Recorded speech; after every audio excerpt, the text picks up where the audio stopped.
What is happening at Rush Nation? Welcome to episode 80 of the 5 Yard College podcast. I am your host tonight, Ash. Unfortunately, Stocks can't be with us. He's had a few car troubles, so he's had to bail on tonight's podcast and live recording if you're watching. But I am not on my own tonight, thankfully. I'm sure that will be news to everybody's ears, not hearing me drone on my own for an hour. I am joined by one of the 5 Yard College family and writers, Jake. Very nice and very glad to have you on board tonight, Jake. How you doing? Yeah, very well, thanks, mate. Yeah, very well. Really looking forward to it. Yeah, me too. I mean, obviously, it's been an exciting week of football. We've seen the last of the bowl games. Of course, we've had the semis for the playoffs, which we'll get into shortly. And as always, we've got some news. And unsurprisingly, we've got a lot of transfer news and some more declares. So it's been a really exciting week, to be honest. And I mean, I think we should just get straight into the news because the first one, let's be honest, on both fronts is absolutely massive, isn't it, really? So starting us off is in Oklahoma, and there's actually two pieces of news coming out of Oklahoma. The first is, we mentioned it on last week's pod, that there was speculation surrounding it, but it has been announced that freshman star QB Caleb Williams is entering the transfer portal to evaluate his options. Williams has said he's still considering staying with the Sooners, but wants to hear offers from other schools. Now, that in itself was massive news, but he added the caveat that he wasn't sure he wanted to even leave Oklahoma, but there's the whole, you can't speak to other programs unless you're in the transfer portal. So he made that decision. Now, on the back of that, and I'm sure this has been going on for a couple of weeks regardless, but roughly 3 hours after the news came out that Williams was entering the transfer portal, Dylan Gabriel, the former UCF quarterback who had only recently just committed to UCLA from the portal, had flipped his commitment to Oklahoma. So Gabriel is in town in Oklahoma. Caleb Williams is in the portal. I mean, this news on both fronts is just mad, isn't it? Yeah, mate, it's a big one. It's you don't see many QBs of that caliber entering the portal. Obviously, it's quite a unique situation. I'm pretty sure everyone's aware that Caleb Williams went to play for Lincoln Riley, and obviously with Lincoln Riley leaving and offensive coordinators Oklahoma being changed, obviously they're bringing in Jeff Lebby from Ole Miss, who obviously had like a really good season with Matt Corral. So yeah, I think the potentially might return to Oklahoma is the slimmest of the slimmest margin there. Like there's no, highly unlikely that's going to happen if you ask me, especially since Jeff Lebby was Dylan Gabriel's offensive coordinator at UCF, where he threw for over 7,000 yards and 61 touchdowns in 2 years. So yeah, I think that one's set, to be honest with you, and I think we'll see Caleb Williams moving on. Do you have any opinion or of where he might go? Or? Yeah, I mean, I think you made a great point in our chat earlier today. Well, it was a matter of an hour ago or so. I think Ole Miss is you did say Ole Miss, wasn't it, in the chat? Yeah, I think that's looking more likely than ever. Obviously, Corral is out the door. There's changes in house there.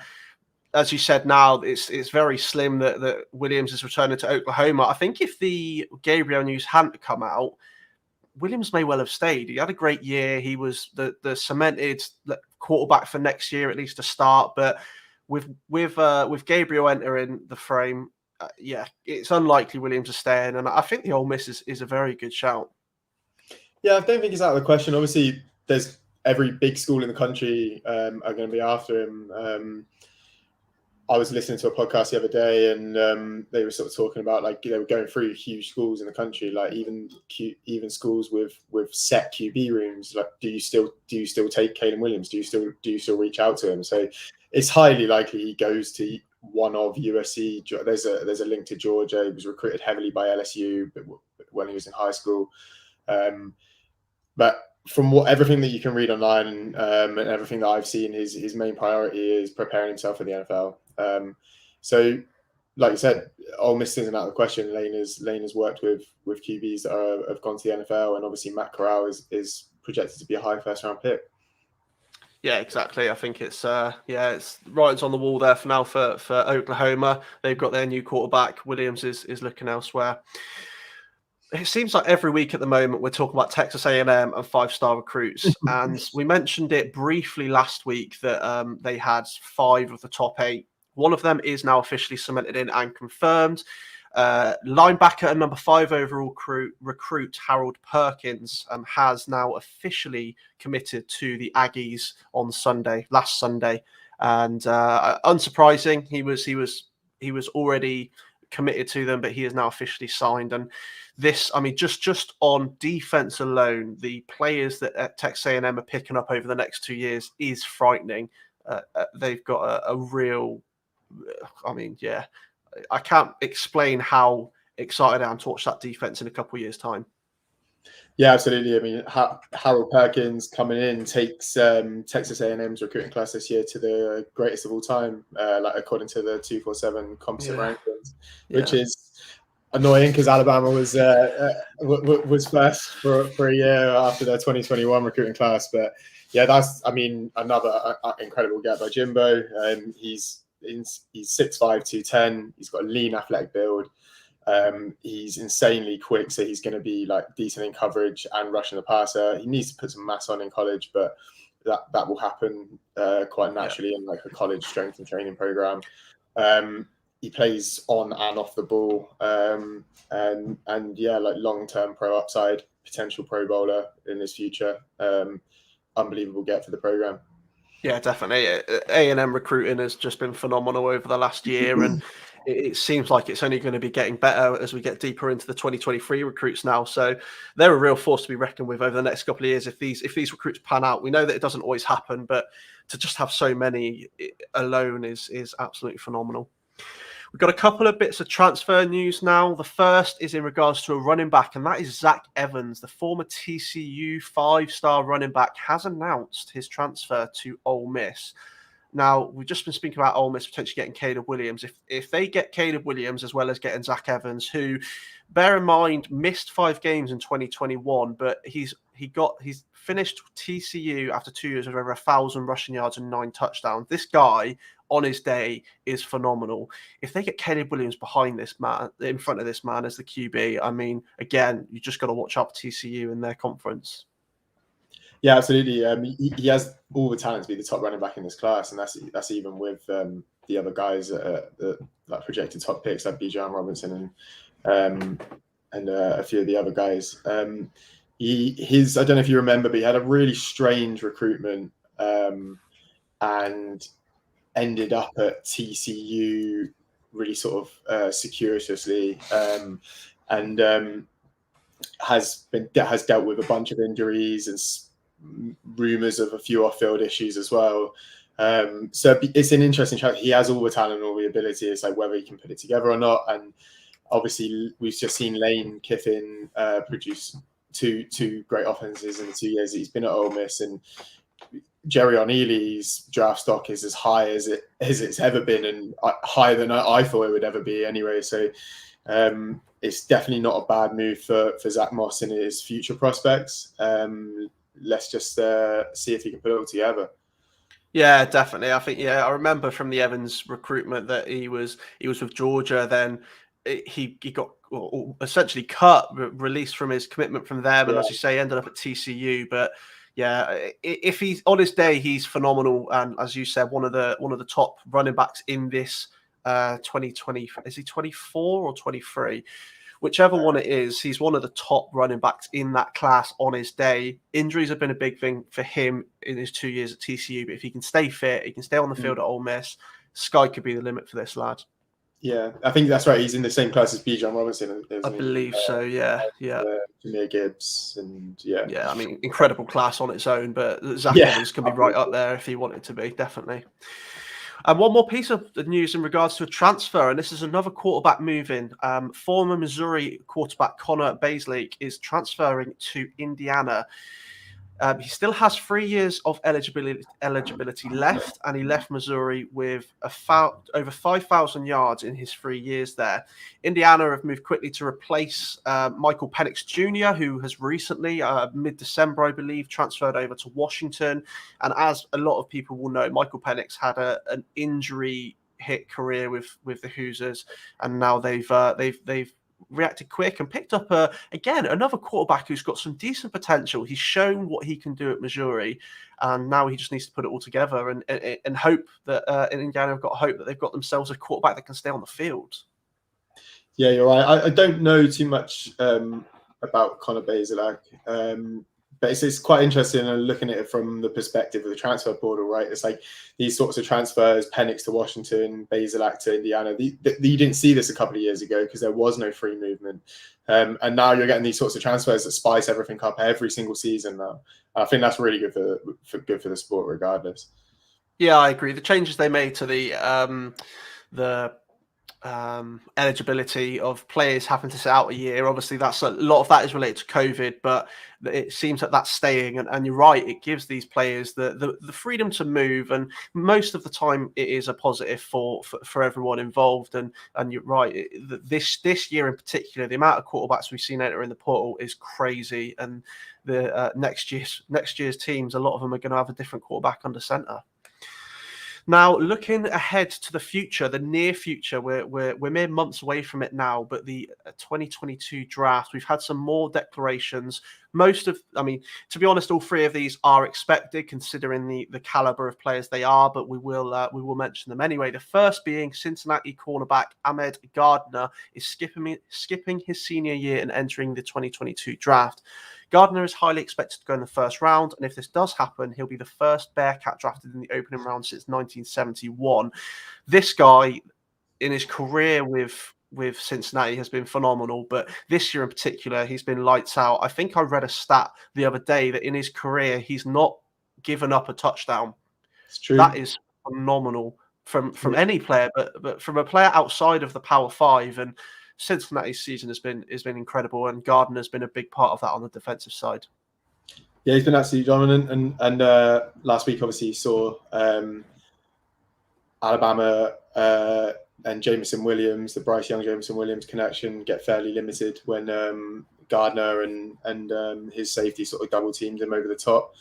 He's been dominant all year. He's got great length, 6'2", but he's insanely physical. Plays right up at the line. He's going to be a great man coverage corner in the NFL.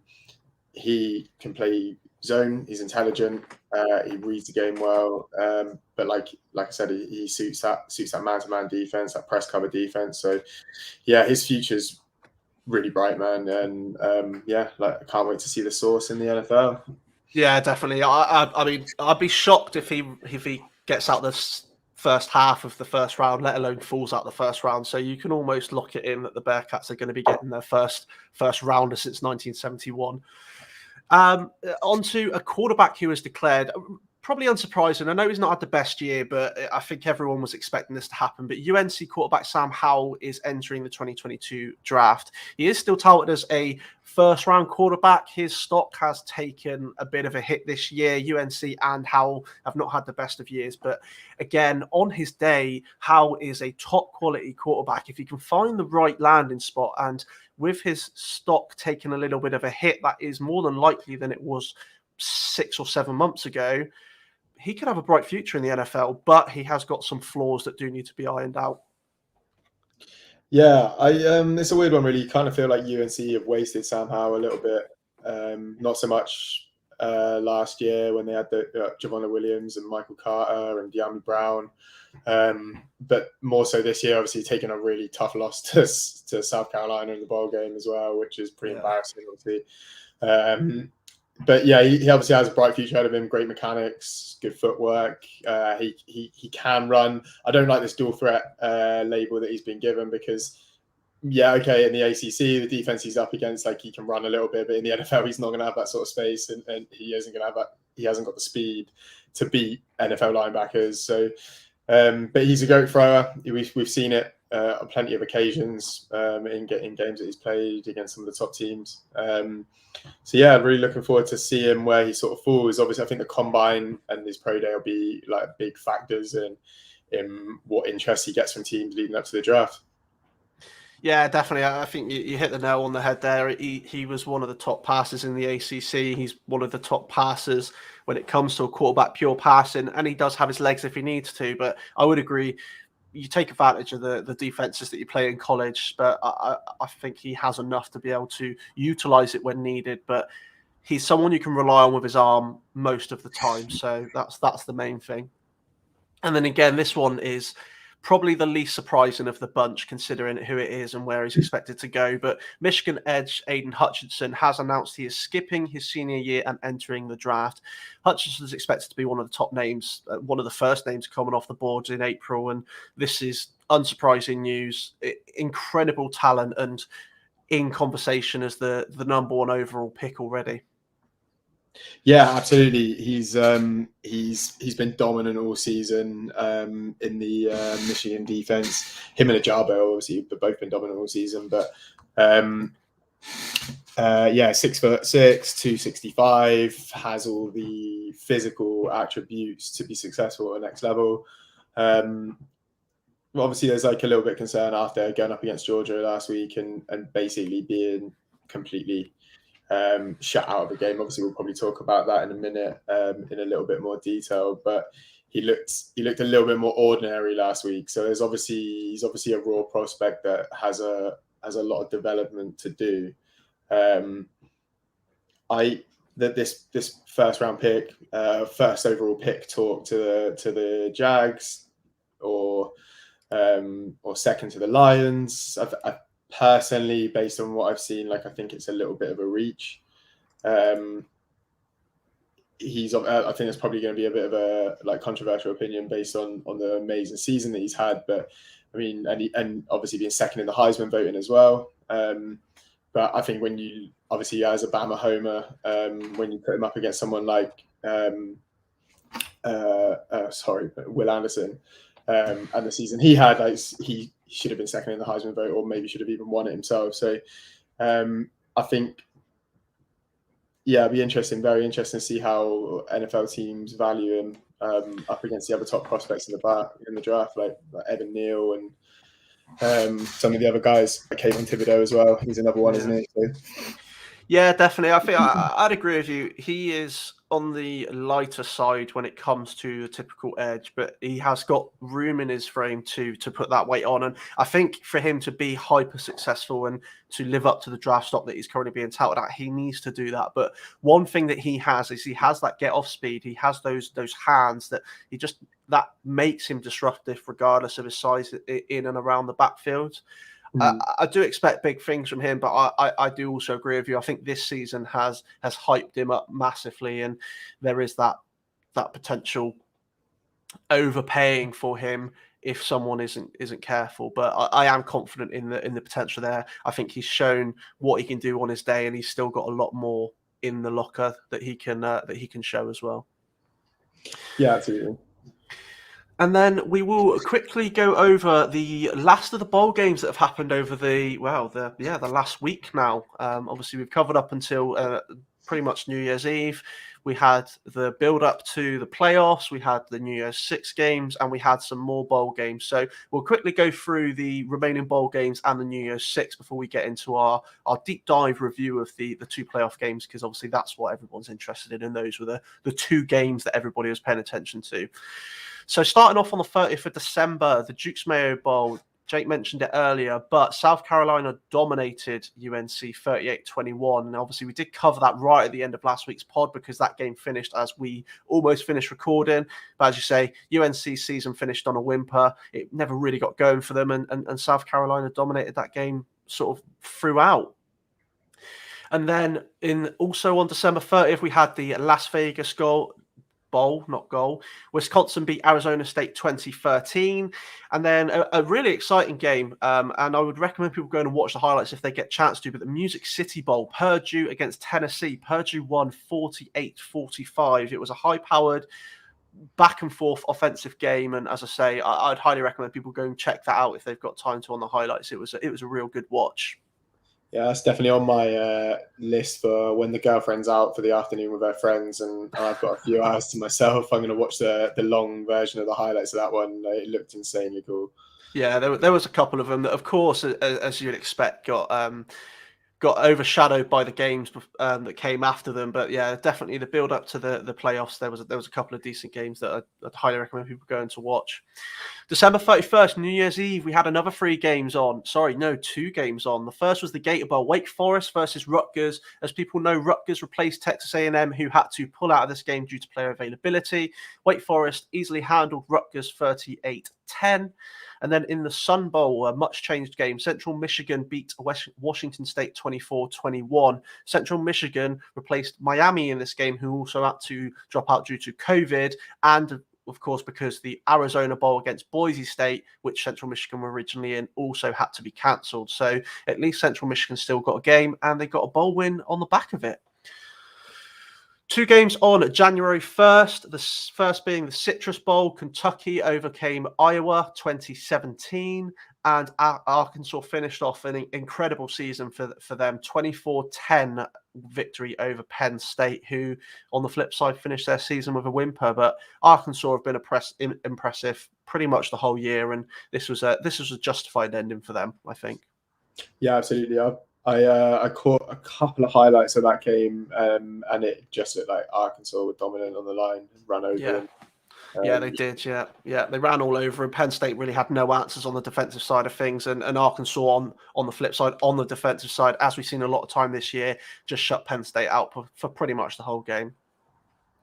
And then the final game that happened, it actually happened after all of the New Year's Six and the playoffs, but the Texas Bowl on January 4th, Kansas State handily beats LSU 42-20.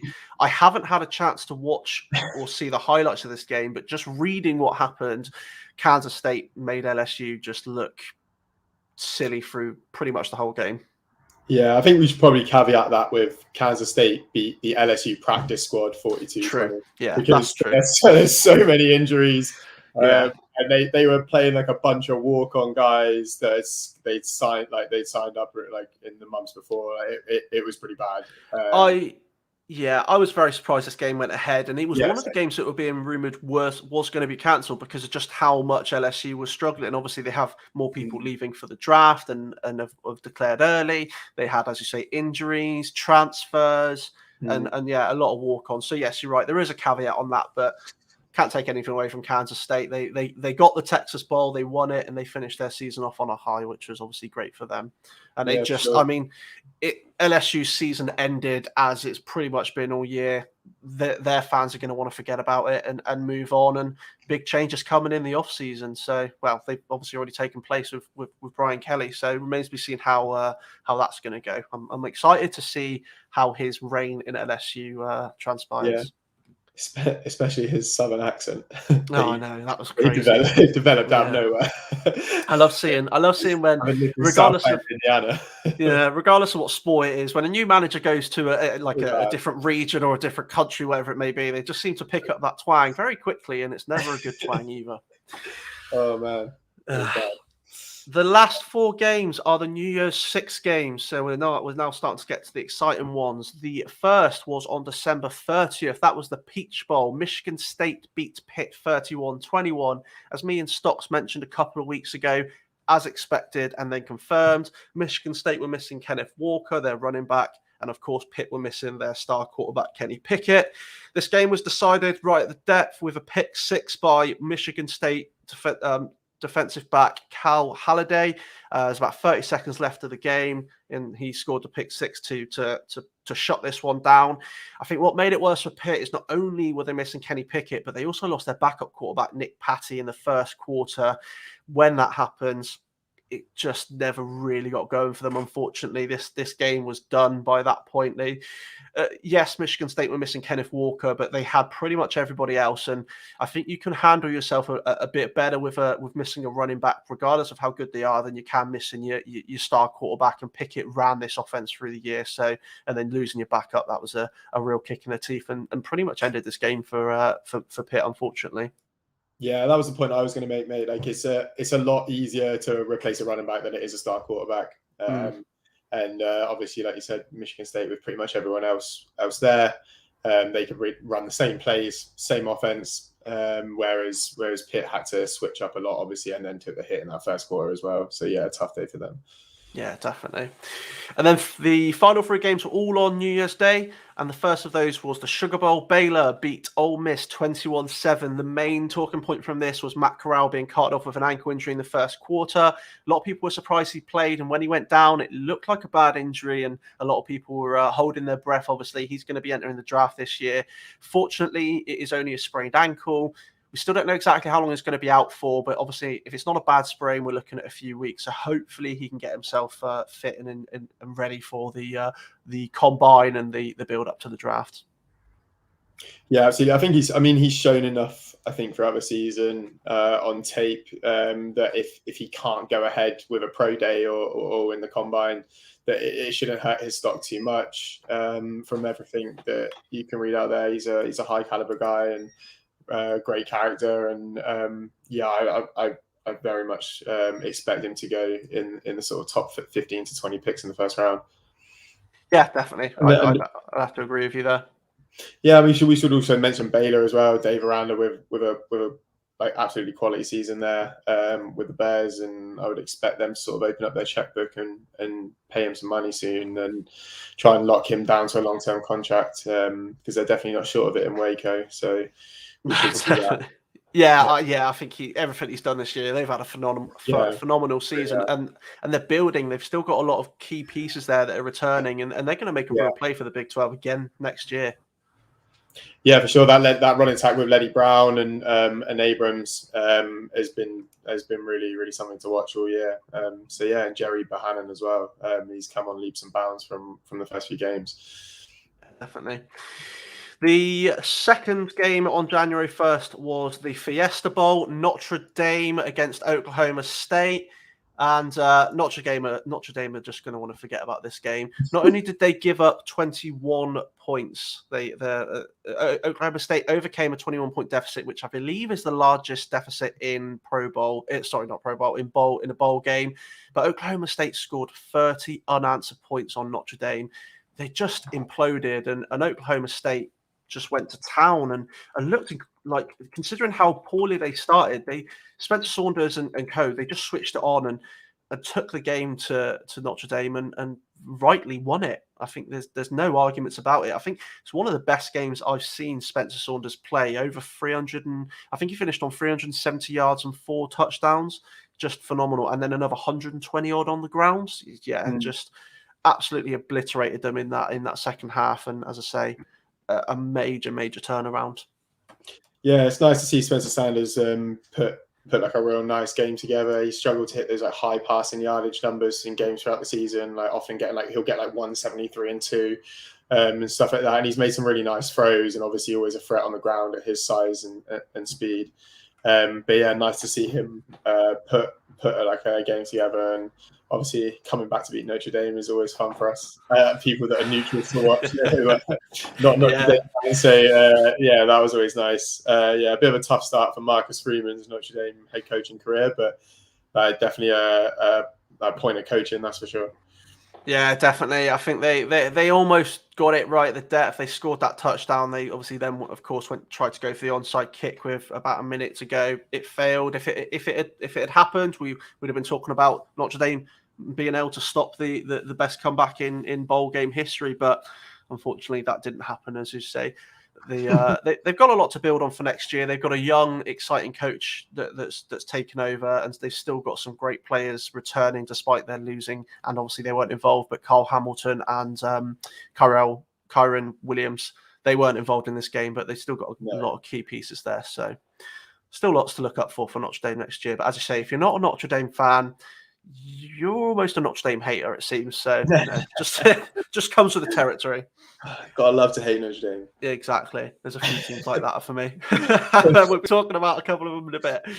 The final New Year's Six game, and probably the most exciting one, maybe a little bit of bias, but I think a lot of people would agree, was the Rose Bowl, Ohio State versus Utah. Ohio State won this one 48-45. Now, you just look at that scoreline and you go, wow, that must have been a great game.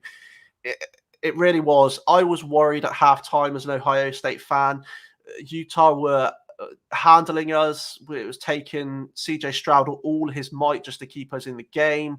One thing I'll say about him is the accuracy on that guy, the ball placement is crazy. If he can continue to put it all together, I mean, the sky is the limit for that kid. He was phenomenal.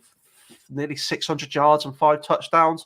A couple of little bit of errors here and there, one of those leading to an interception, but take nothing away from Utah this whole game. I think they were ahead by 2 touchdowns 4 times in the game. They brought it back at the depth to tie the game up before unfortunately losing on a field goal. But as I say, they were phenomenal throughout. I was really concerned with Ohio State's defense. They were poor at times, just not being able to handle anybody, runners in particular, just almost walked through them. But as I say, when you've got CJ Stroud, you're always in with a shout. And I think we've got to speak about Jackson Smith-Njigba, the wide receiver for Ohio State, broke a number of records.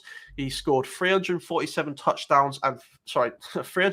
yards and 3 touchdowns. He broke the bowl game record of 308 yards set in 2006 by Jason Rivers in the Hawaii Bowl. He also broke the Rose Bowl game record of 212 yards by Keyshawn Johnson.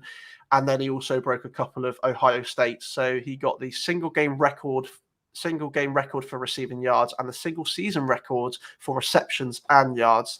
This kid has had an incredible career already with Ohio State. And again, much like CJ Stroud, another 2 years, I believe he's got. The sky is the limit with this kid. He dropped a touchdown into the end zone as well. He could have finished on 4 touchdowns. Just whenever the ball went to him, he just seemed to have all the space he wanted. If not, he made it. And yeah, absolutely phenomenal. But as I say, if people get a chance to, I'd highly recommend going to watch this game. It was so exciting. Slight bias on my front for being an Ohio State fan, but even if I wasn't, I would highly recommend people go and watch this game. Yeah, definitely. It's another one that's on my list when the girlfriend's out of town. I want to watch this one in full for sure. Nice to see Stroud's made a massive improvement throughout the season. He looked pretty shaky in that when that first big game against Oregon. He didn't look like he knew how to run the offense at all, and now he looks like the Heisman favorite for next year. So and watching Jackson Smith-Njigba has been it's such a pleasure as just a college football fan, even though I'm an Alabama fan, and it's never easy to see Ohio State with such talented players. But it was awesome. And then I think Ronnie Harris, what was his name? Is it Marvin Harrison? Sorry, Marvin Harrison. The young freshman kid also got a couple of touchdowns and over 100 yards. So he's it's just absolutely dominant performance in the end from Ohio State, and obviously Utah as well. Real nice to see them just competing on the biggest stage. Their defense has been an incredible unit throughout the year, like I said, Kyle Whittingham never ceases to produce a solid, hard to beat team. Yeah, definitely. I think Cameron Rising, who we've mentioned a few times this season, just because of all the goings on that's happened in Utah and the quarterbacks in particular, he was great in the game. He kept this Utah offense running. There's one play in particular which I think highlighted his resilience, but at the same time how frail Ohio State's defense can be at times, where he was essentially sacked in the backfield. He's then overpowered the defender and ended up going for, I think, a 30-yard run or something like that. Yeah, he personally had a great game, and I think you can't take away from anybody on Utah's offense or defense. This was just a back and forth, hyper competitive game that really could have gone either way. And on the day it went to Ohio State, and as you say, Stroud had probably I'd say almost a career game. Yeah, and like you said, I just want to talk about that Ohio State defense for a second, because that's been the problem for them, right? Like it was the problem for them against Michigan. It's been the problem. It was the problem for them in the Rose Bowl. It was the problem for them again the national championship game last year against Bama, and when they got beat by Clemson the year before that. So it seems like for a few years now, it's like been the one thing that's massively let Ohio State down in these big moments. And obviously, Stroud and Jigba ensured that didn't happen in the Rose Bowl this year. But yeah, it's a bit of a weird one going forward. Yeah, they have. You're right. They've not really had they've had a couple of great defensive individuals, but it's just the defense as a whole, as you're right, it's been a bit suspect. I'm looking forward to the next year or two with some of the recruitments we've made. Two of them are in town at the moment. The edges, Jack Sawyer and JT Tualamoa. Those guys look exceptional. They've obviously now got a year under their belt where they've been getting a bit of gameplay, but you're right. The defense has been concerned for a couple of years now, and hopefully Day and his defensive coordinators and staff can right that ship, because if they can get their defense on point every game to go alongside this offense that keeps them in games when they shouldn't be, I'll be very excited to see that. But that doesn't always happen. And now we have to move on, and we really should move on to the playoff games. The semi-finals have happened. We know our finalists. I'm happy about one of them. I'm not happy about the other. The curse finally struck for me and Stocks once again. Cincinnati against Alabama in the Cotton Bowl. Alabama won this game 27-6 over Cincinnati.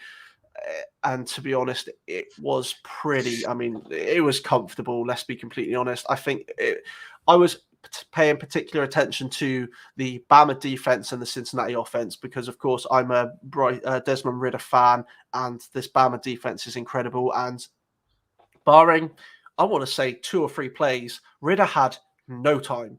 The pressure that was on him from the outset was just absolutely just disgusting. I think, like as you say, you mentioned him earlier, but Will Anderson, Jordan Battle, the safety, who's the other linebacker? Christian Harris. I mean, just those 3 in particular were phenomenal. But this unit, the Alabama defense as a whole, just shut Cincinnati down, no matter what they tried to put in front of them.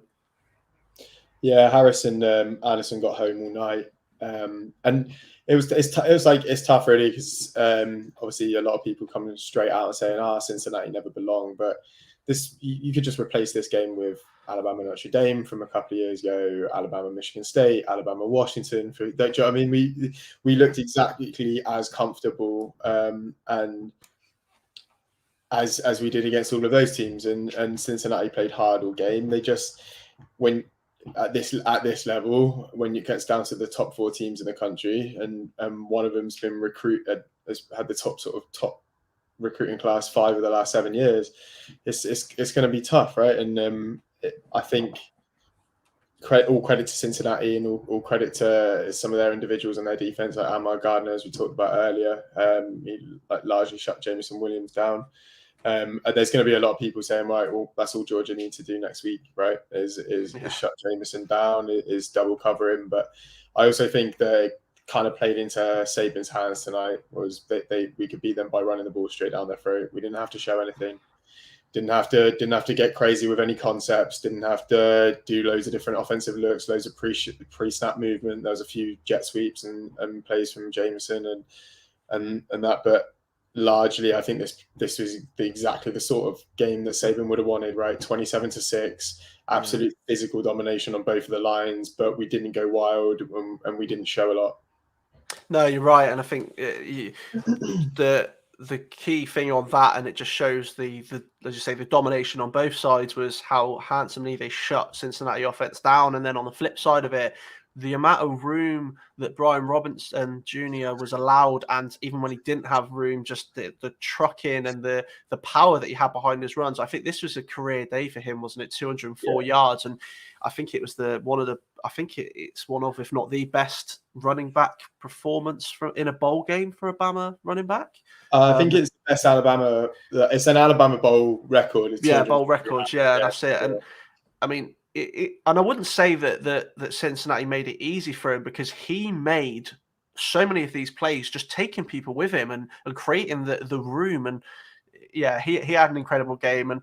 And considering they had Bryce Young as their quarterback, the Heisman winner, he had a pretty quiet game, still threw for 3 touchdowns, but he didn't have to do much. Like you say, this is the exact sort of game that Saban would have wanted. He stuffed the ball down their throats in the run game, and he shut Cincinnati down, whether it's on their run game or on their passing game. They just, unfortunately, as you say, Cincinnati had no answers, and I don't think many people that would have played Bama in this game would have done, because their defense was just that good.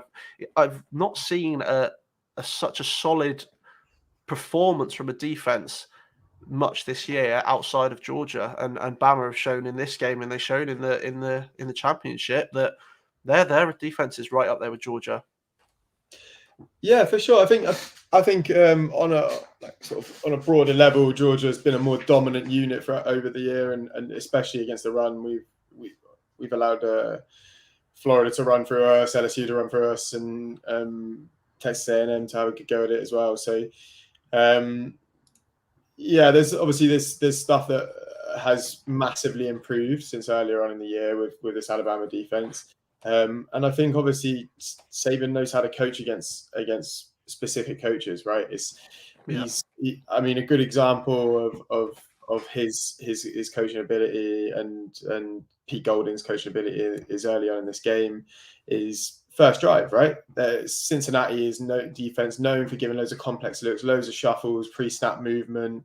And so Bama comes up, runs the ball straight down their throats, and goes up tempo, keeps them in standard alignment.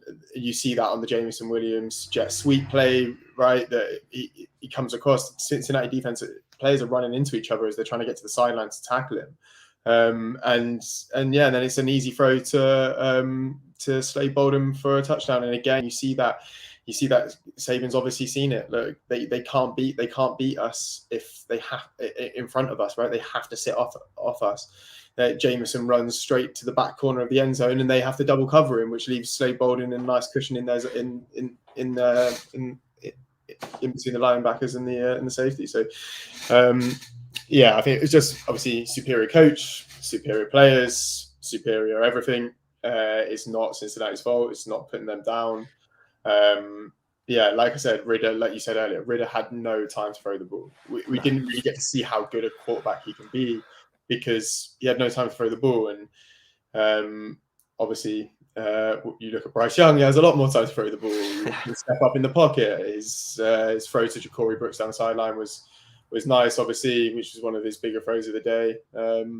But yeah, he had a quiet game, but he made all the right decisions, right? Like did he get sacked once? I think in the game or twice. It was. I think it ended up as 1 sack for him. Yeah, right. One sack, which is fine, right? Do you know what I mean? 1 sack.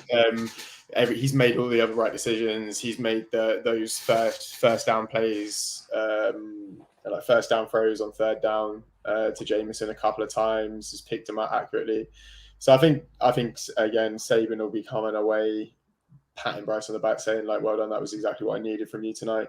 Exactly. A good execution of the offense. Yeah, definitely. And I think that it was apparent that Ridder had no time to do anything or show anything. The fact that in a lot of his plays, he wasn't even able to finish his drop back. There was, I think, 2 times where he was sacked. I think Alabama finished on 6 sacks on the day, but there's 2 occasions where Ridder hadn't even finished his I think it's a 3-step drop back he does, and he's already got 2 Bama defenders on him. The one time he was able to throw the ball, he made a lovely looping pass into, I think it was Michael Young, and it just shows that when he's got a bit of time, he can make those throws. But as you said, and as we said earlier, just had no time. Cincinnati was never allowed to get going on offense, and were just overpowered in the defense against Bama's run game. So it was unfortunately never really close. Not the game that I wanted, of course, as a Cincinnati truther, but I think on the day, 100% the right team won, and Bama dominated. Now, the final game of the playoffs, Michigan versus Georgia in the Orange Bowl. I mean, let's be honest, it was it was almost a carbon copy of the game we saw before. Georgia won this one 34-11, and it was done by halftime. Georgia came out. Stetson Bennett had probably one of the games of his career. He made no mistakes. I don't remember seeing, I think maybe one or two missed passes, but nothing came of those. He had his best performance. And the Georgia defense just handled Michigan's offense all game. And as I say, it was 27-3 by halftime. Georgia went into coast in the second half. I think they put half of their backups in. Eventually, Michigan in the fourth quarter did the same. We saw J.J. McCaffrey, the 5-star quarterback from Michigan, get a few snaps. Yeah, this game was done at halftime. Georgia never gave Michigan a sniff, and just almost as comfortable as that Bama-Cincinnati game, really. Yeah, it's like looking at the same game really with different uniforms and maybe a little bit more downfield thrown from Stetson Bennett. All credit to Stetson Bennett. He's found Jermaine Burton, Cook on that right sideline in essentially the same play twice, right in the pocket, right over Cook's right shoulder, perfect position in the football. He's moved up in the pocket well, avoided. Obviously, the offensive line's got a big part to play in keeping Aiden Hutchinson quiet all night. It was like a perfect game for him. He actually got to throw downfield and we got to see what he can do. It was a great game for James Cook as well. Gash runs up the middle, touchdown catch, a little sort of pop loopy pass on the left sideline. Big right hand side sideline catch. Just awesome to watch him have like a bit of a homecoming game. He's obviously from South Florida. Dalvin Cook's younger brother. It was a cool game to watch for if you're a Georgia fan, not so much if you're a Michigan fan. No, not at all. And I think, we've got to talk about Nakobe Dean. He led this Georgia defense, and his draft stock was already high entering this 22 draft. I'm fairly confident. I don't think he's a senior, but he's a junior. So I fully expect him to declare early. And on the back of this game, he's done himself wonders. He was just disruptive. He finished with a sack, 2 tackles for a loss. Just whenever he got near a player, they were on the floor. Absolute dominant display by him. In particular, the whole of the Georgia defense shut down Michigan, but it just all seemed to run through Nakobe Dean. Yeah, absolutely. Him and Jordan Davis were my sort of standout guys. That was just sort of like you said, like at the bottom of every pile of tackle. They're breaking on the ball. They're throwing swing passes out to the right, and Nakobe Dean's running them down from 15 yards away before they can even get to the line of scrimmage. And just a really absolutely dominant performance from the Georgia defense. Again, probably Kirby will be pretty happy. Didn't have to show too many complicated looks. A couple of interceptions. I think Kendrick's intercepted McNamara twice. Was it? I think it was. Kendrick's got both of the interceptions. Yeah. So So again, I'd be happy with that. They looked really bad against Bama and Bryce Young and downfield passing, and they looked a lot tighter in this game. Obviously, slightly different kind of fish, but the improvement that Kirby would have wanted to see, I'm sure. Yeah, definitely. As you mentioned, Nakobe Dean was sideline to sideline. He read almost every play before they'd even started. And Darren Kendrick had himself a great game. Obviously transferred from Clemson this year in rather unflattering circumstances, the way he left and decided to stay in school. Obviously he's going to be coming out this year, and this was a good game for him to finish on. But he had himself a great game. And what I found really interesting, and it was probably, if you're a Michigan fan, might have been a bit disheartening, is on one of Kendrick's interceptions, the wide receiver seemed to have given up on the play in the end zone before it was over. Kendrick did the opposite. He saw that it was still there was still potential to win that, and easily got the interception in the end zone. And then I think it was before that, it was a Georgia. I can't remember if it was one of the plays you mentioned on the long throw to the right, either to Burton or to Cook. I think it might have been Cook's one. Gray, the safety or cornerback for Michigan, again, just seemed to either got confused on the play and lost Cook easily, or gave up on the play. I don't know what had happened, but I think it was the Jermaine Burton touchdown, wasn't it? Because that was it. You can see him; his eyes on the ball. He's locating the ball. The ball. Then he turns to look at Burton, but realizes Burton's a step ahead, and kind of just stops. Looks back towards the ball, and Burton's got it. And so it was a really strange play. Looking at it, I didn't quite understand it myself, but I think he just lost location of the ball in relation to his man, and when he turned back round, it was already too late. It was too late. But I just found it really, as I say, if I was a Michigan fan, disheartening that you see it happen on both the offense and defensive side of it, just to almost. The play's gone, and then resulting in a touchdown and an interception. But I mean, it was already too late by that point, unfortunately, for Michigan, as you say, and as we said earlier, they were unfortunately never really in this game. Georgia put it to bed by halftime, and we started seeing the backups, and it's going to be a very, very exciting national championship. I think Georgia have got their tails up again after that display against Bama in the title game. They're going to want to make amends for that, and on the flip side, Bama have shown two dominant displays on the bounce. So, I mean, it could really go either way. I'm sure I know which way you're leaning, but where are we going for the final? Who's taking home the Natty? Oh man, it's tough, right? Because they've got all the fuel that they need with the revenge factor. Not only is it a revenge of like a close loss, but like we absolutely dominated them in the SEC championship game, and I've just like the game plan was just better, simply better. I think they didn't utilize any of their strengths the way that they should have done, and they didn't really switch anything up against us. And that's obviously not going to be the case this time.